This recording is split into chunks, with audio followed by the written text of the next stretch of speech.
ನಮಸ್ಕಾರ. ನೀವು ನೋಡ್ತಾ ಇದ್ದೀರಿ ಪ್ರಜಾಧ್ವನಿ ಟಿವಿ. ಯತ್ನಾಳ್ಗೆ ಶೆಲ್ಟರ್ ವಿಶೇಷ ಕಾರ್ಯಕ್ರಮಕ್ಕೆ ಸ್ವಾಗತ. ನಾನು ನಿಮ್ಮ ರಮೇಶ್ ಹಿರೇಜಂಬು. ಬಿಜೆಪಿಯಲ್ಲಿ ಈಗ ರೆಬಲ್ ನಾಯಕರದೇ ಭರ್ಜರಿ ಸುದ್ದಿ. ಬಸವನಗೌಡ ಪಾಟೀಲ್ ಯತ್ನಾಳ್ ಅವರನ್ನ ಪಕ್ಷದಿಂದ ಉಚ್ಚಾಟನೆ ಮಾಡಬೇಕು ಅಂತ ಹೇಳಿ ವಿಜೇಂದ್ರ ಅವರ ಟೀಮ್ ಸಾಕಷ್ಟು ಹರಸಾಹಸವನ್ನ ನಡೆಸ್ತಾ ಇದೆ.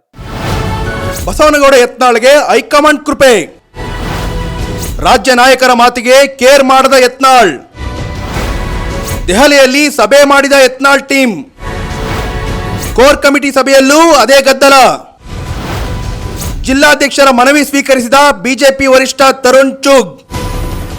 ಸೊ ಅದಕ್ಕೆ ಸಂಬಂಧಪಟ್ಟ ಹಾಗೆ ಬಿಜೆಪಿಯ ಹೈಕಮಾಂಡ್ಗೆ ದೂರು ಕೊಟ್ಟಿರುವಂಥದ್ದು ಒಂದು ಕಡೆ ಆದರೆ, ರಾಜ್ಯದಲ್ಲಿ ಅಂದರೆ ಕರ್ನಾಟಕದ ಉಸ್ತುವಾರಿ ಜೊತೆಗೆ ವರಿಷ್ಠರಾದಂಥ ತರುಣ್ ಚುಗ್ ಅವರ ನೇತೃತ್ವದಲ್ಲಿ ಕೋರ್ ಕಮಿಟಿ ಸಭೆ ನಡೆಯುತ್ತೆ.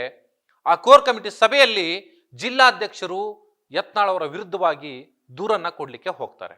ಆದರೆ ಯತ್ನಾಳ್ ಅವರಿಗೆ ಸಂಬಂಧಪಟ್ಟಂತಹ ದೂರಿನ ಪ್ರತಿಗಳನ್ನ ತರುಣ್ ಚುಗ್ ಅವರು ತೆಗೆದುಕೊಳ್ಳೋದಿಲ್ಲ. ಇದು ಕಾರ್ಯಕರ್ತರಲ್ಲಿ ಸಾಕಷ್ಟು ಬೇಸರವನ್ನು ಸೃಷ್ಟಿ ಮಾಡಿದೆ. ಅದರಲ್ಲೂ ಪ್ರಮುಖವಾಗಿ ಬಿಜೆಪಿಯ ರಾಜ್ಯಾಧ್ಯಕ್ಷರಾದಂಥ BY ವಿಜೇಂದ್ರ ಅವರ ಟೀಮ್ ಏನಿದೆ ಆ ಟೀಮ್ಗೆ ಬಹಳಷ್ಟು ನಿರಾಸೆಯಾಗಿದೆ. ಆದರೆ ವಿಜೇಂದ್ರ ಅವರು ಕಾರ್ಯಕರ್ತರನ್ನ ಸಮಾಧಾನ ಮಾಡಿ ಇದು ಹೈಕಮಾಂಡ್ಗೆ ಗಮನಕ್ಕೆ ಬಂದಿದೆ, ಹೈಕಮಾಂಡ್ ಸೂಕ್ತ ನಿರ್ಧಾರವನ್ನ ತೆಗೆದುಕೊಳ್ಳುತ್ತೆ ಅನ್ನುವಂಥ ಮಾತನ್ನ ಕಾರ್ಯಕರ್ತರಿಗೆ ಅಥವಾ ತಮ್ಮ ಬೆಂಬಲಿಗರಿಗೆ ಯತ್ನಾಳ್ ಅವರು ಹೇಳ್ತಿದ್ದಾರೆ. ತಮ್ಮ ಬೆಂಬಲಿಗರಿಗೆ ವಿಜೇಂದ್ರ ಅವರು ಹೇಳ್ತಿದ್ದಾರೆ.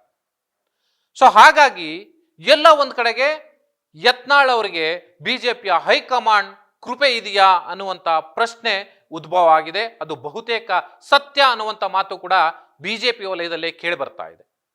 ಯತ್ನಾಳ್ ಅವರಿಗೆ ಈಗಾಗಲೇ ನೋಟಿಸ್ ಕೊಟ್ಟಿದ್ದೀವಿ ಅಂತ ಹೇಳಿ ಬಿಜೆಪಿ ರಾಜ್ಯಾಧ್ಯಕ್ಷರು ಸೇರಿದಂತೆ ಅನೇಕ ನಾಯಕರು ಹೇಳಿದ್ರು ಕೂಡ ಅಧಿಕೃತವಾಗಿ ನನಗೆ ನೋಟಿಸ್ ಬಂದಿಲ್ಲ, ನೋಟಿಸ್ ಬಂದ್ರೆ ಆ ಶಿಸ್ತು ಸಮಿತಿಯಿಂದನೇ ಬರಬೇಕು, ಆ ಸಮಿತಿ ನನಗೆ ನೋಟಿಸನ್ನು ಕೊಟ್ಟರೆ ನಾನು ಸಮರ್ಥವಾಗಿ ಉತ್ತರವನ್ನು ಕೊಡ್ತೀನಿ, ಉತ್ತರವನ್ನ ಆಲ್ರೆಡಿ ನಾನು ಸಿದ್ಧಪಡಿಸಿಕೊಂಡು ಇಟ್ಟಿದ್ದೀನಿ ಅಂತ ಮಾತನ್ನ ಯತ್ನಾಳ್ ಅವರು ಹೇಳ್ತಾರೆ. ಕರ್ನಾಟಕದಲ್ಲಿ ವಕ್ಫ್ ವಿಚಾರವನ್ನ ಇಟ್ಕೊಂಡು ಈಗಾಗಲೇ ಹೋರಾಟಕ್ಕೆ ಸಜ್ಜಾಗಿ ಹೋರಾಟವನ್ನು ಶುರು ಮಾಡಿರುವಂತಹ ಯತ್ನಾಳ್ ಟೀಮ್, ಅದರಲ್ಲಿ ರಮೇಶ್ ಜಾರಕಿಹೊಳಿ ಇರ್ಬೋದು, ಕುಮಾರ್ ಬಂಗಾರಪ್ಪ ಇರ್ಬೋದು ಅಥವಾ ಪ್ರತಾಪ್ ಸಿಂಹ ಇರ್ಬೋದು, ಈ ಟೀಮ್ ಏನಿದೆ ಅರವಿಂದ್ ಲಿಂಬಾಳಿ ಅವರು ಸೇರಿದಂತೆ ಟೀಮ್ ಈಗಾಗಲೇ ದೆಹಲಿಗೆ ತೆರಳಿದೆ. ದೆಹಲಿಯಲ್ಲಿ ಒಂದು ಸುತ್ತಿನ ಸಭೆಯನ್ನು ಕೂಡ ಈಗಾಗಲೇ ರೆಡಿ ಮಾಡಿದ್ದಾರೆ. ಕೇಂದ್ರದ ವರಿಷ್ಠರ ಜೊತೆಯಲ್ಲಿ ಸಭೆ ಮಾಡಿರತಕ್ಕಂಥ ಯತ್ನಾಳ್ ಟೀಮ್ ಇವತ್ತು ಹೈಕಮಾಂಡ್ ನಾಯಕರಾದಂಥ ಅರುಣ್ ಸಿಂಗ್ ಮತ್ತೆ ಅಮಿತ್ ಶಾ ಅವರನ್ನ ಭೇಟಿಯಾಗುವಂತ ಸಾಧ್ಯತೆ ಕೂಡ ಇದೆ.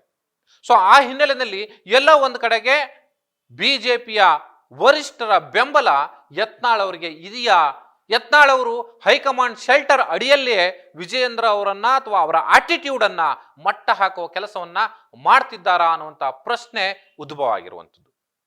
ಅದೇನೇ ಇದ್ರೂ ಕೂಡ ಕಾರ್ಯಕರ್ತರಲ್ಲಿ ಸಾಕಷ್ಟು ಗೊಂದಲವಂತೂ ಕ್ರಿಯೇಟ್ ಆಗಿದೆ.